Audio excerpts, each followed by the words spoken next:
Hey, good afternoon. This is Steve Mazzacane podcast. I'm Steve Mazzacane. Glad to be here today. Glad you can join us. We will have the plan is to have a candidate for office on in a little bit. We'll see if he comes on, and we'll go from there. A few updates to yesterday when we had technical issues with Paul, and we want to make sure he gets his chance here. So we rescheduled him till next Thursday. What we will likely do is move Christine Cohen from next Monday to the Monday after. The reason for that is I felt it was fair that the incumbents get the second interview. The challengers get the first one. Usually a challenger is the one they're trying to make the case why the person who's in office should be out of office. And so the person who's in office should get a chance to respond to that. The exception to that is today's guest, who we may have if he comes on. I don't know if there's a technical issue there, but we sent him the link, and we'll see. But with him and Moira are running for an open seat that Sean Scanlon is vacated in his what will very likely be a successful run for comptroller. It's an odd day because of anytime you're in journalism or news or media in any way, shape, or form, and you have what happened this morning happen. I remember talking to so many reporters who were in Newtown when that happened, and it's a surreal day to cover any other story, to cover anything else news-wise. And when you had three shot, two dead today, there are two families of two officers who just did their job and went to a house to help save somebody, to help likely protect somebody. The call was a domestic violence call. We don't know much about it. There's no reason to make it about guns yet, or police safety, or the police bill, or all that nonsense. I think anybody who's doing that is far premature. There will be time for that, and likely time for that this election. But there is a surreal, pall over everything when you have news like that. And then you see their pictures of these two young men. One had two children and one on the way. And I don't know what is in someone's mind. And I got to be careful here when you're dealing with whether it's mental illness or just, I don't know what the other alternative is, just a level of evil that is not comprehensible. But to set up a fake domestic violence call and set up police officers and then assassinate them. I don't know. And there's nothing I can, there's nothing to say about that. And so certainly in an election season, you're going to get everybody jump on in some way, shape, or form. Everybody gives the standard, our best wishes to the police officers, and that's fine and that's fair. And there are going to be those that jump on the gun thing. I saw one local representative today. Somebody sent me a post who ran for office against Robin Comey last time. Kind of a disgusting post about, these people need to get out of office. They should learn that their laws are hurting police officers. If you're that desensitized to the real world and you have to make every single thing politics, while there's officers that have given their lives, then there's something wrong with you. And so I would say that I've kind of looked at many of the candidates who are running for office this election. I have not seen that, thankfully. It's just surreal. All day I've been reading coverage of it, reading more live things about it. I just can't fathom. You kind of get this thing. Yes, police officers put their lives on the line when you think there are legitimate issues, right? So they're going into a place that's violent, criminal activity, what have you. That somebody would deliberately make up a call. The police officers get in their car, go to that house to help stop a domestic violence, which could very likely save someone's life and lose their life, there's no words for that. And so it's not a time where, I had even, if we hear from Rich today, the goal was to not talk about guns. I want to avoid that for now. We'll talk about that next week. There'll be more time for that later, but I don't want to make this about that. I'll let you know if he comes on. I'm not sure what's happening. We sent him the link. Talked to him on the phone. He was all set to come on, and he's not here. So there may be a technical issue, and we'll let you know if that happens. And so from a political issue, I didn't set up a whole lot of topics for today. The questions that I keep getting are more along the lines of, is Costco coming? And the answer is, looks like Costco's held on most of their development right now. There is more affordable housing questions in Guilford. Guilford is doing a affordable housing plan. It's interesting about this entire affordable housing discussion. It impacts Brantford. It has impacted Guilford. And I have written many, many articles on this topic. And it comes down to why and how affordable housing units are counted. But towns have now become so desperate because this law handcuffs them, because they don't have options. They can't determine what a building looks like. They can't determine many of the rules that would normally be determined locally by planning and zoning on affordable housing are out the window, because this law says if you have less than 10% of what we call affordable housing, what the state calls affordable housing, then we have basically jurisdiction. And they'll deny that. I mean, the state will say, no, with the local jurisdiction, so nonsense. You are handcuffs. There are so many things you can't do. But it isn't like you can put up 100 units of affordable housing and you get 100 units of affordable housing. You have developments going on in Guilford that are 100 units and only 30 or 40 are actually affordable housing. So a developer, and why more developers don't do this, I don't know. A developer can say, all right, I'm just going to take some of my units and make them affordable and say, okay, I can push through 100 units. It doesn't need to look like the neighborhood. It doesn't need to match the neighborhood. It doesn't need to get the approval of planning and zoning on the vast majority of issues, as long as 30% of my units are affordable. And the problem is a lot of those affordable units are at 60% of the median income, or I believe in some cases 80% of the median income, which means your still income's talking $60,000, $65,000 a year. These are not Section 8 housing. And so this idea that Guilford is going through this, how do we get more affordable housing? Well, what affordable housing are you talking about? Actually affordable housing? Because the median affordable house in Guilford is not really affordable to the average person. The average teacher starting a job, the average police officer starting a job, the average firefighter starting a job, which is kind of the measure, likely cannot live alone in Guilford. And so are we talking about the median average unit, or are we talking about actual living wages for those people? And then the question is, do we still have a law in place that makes us feel, oh, look, we approved affordable housing? You didn't really. You let a developer get away with murder because he has some units designated affordable housing, and generally at the higher end of those, he's still making an absolute fortune. And in Brantford, we have the Parkside project, which is now started. No, so here's the biggest issue with the Parkside project that I have. Early on in the process, there was objections. It happened at Newburgh Center. Everybody in the neighborhood objected. Okay, that happens all the time. And Parks and Beacon, the developer, said, okay, we'll look at other locations. And they gave some half-assed look at other locations, and admitted later they never called any of the landlords. They looked at the Richland property. They made a list of 7 or 8 properties that they looked at, but they never really did. They went and looked at it. Oh, that won't work. That won't work. That won't work. They never actually tried. And we have multiple properties in Brantford that would have been perfect and would have been a far better use of the money, would have gotten far more affordable housing units in Brantford than what we ended up with Parkside. It didn't make fiscal sense to pay to tear down, which is a lot of money, that current facility, move all those tenants somewhere else, when you could take a site. We had sites off exit 54. We had the Richland property at some point will be on the market by Newburgh Center. There's multiple other properties that could have been talked about. And they didn't take that seriously. They could have put up 120 affordable units instead of the ridiculous average they paid for what we saw in Parkside. And so the law itself is fundamentally flawed. The question you have is, why doesn't it change? If you talk to our local representatives, they'll generally agree, yeah, that makes sense. They'll generally agree that the affordable housing definition by law and what most people consider to be affordable housing are 2 very different things. We have houses in the town of Brantford where Section 8 people live that is not included in affordable housing. It's certainly affordable housing, So why doesn't it change?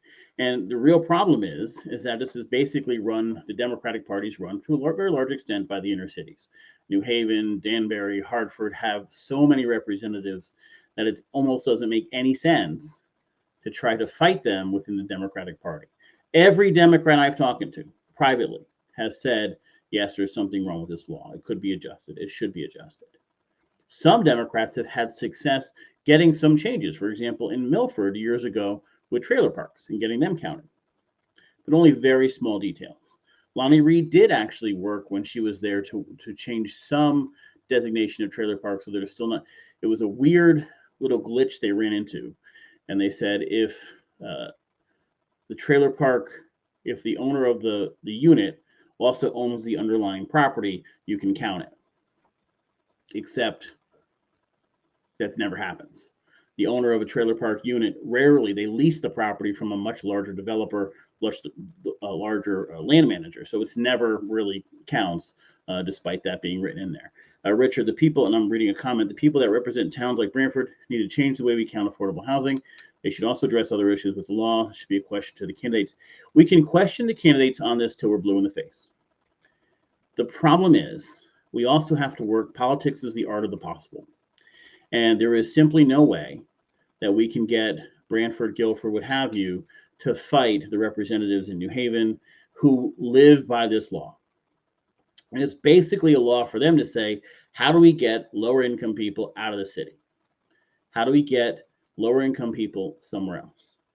This idea, the law is written of, so I'll give you an example. So, we hear elected officials say, I went door to door and people really talk about the need for affordable housing in their town. Now, one, the average householder is, talking about affordable housing has no idea what the legal definition is.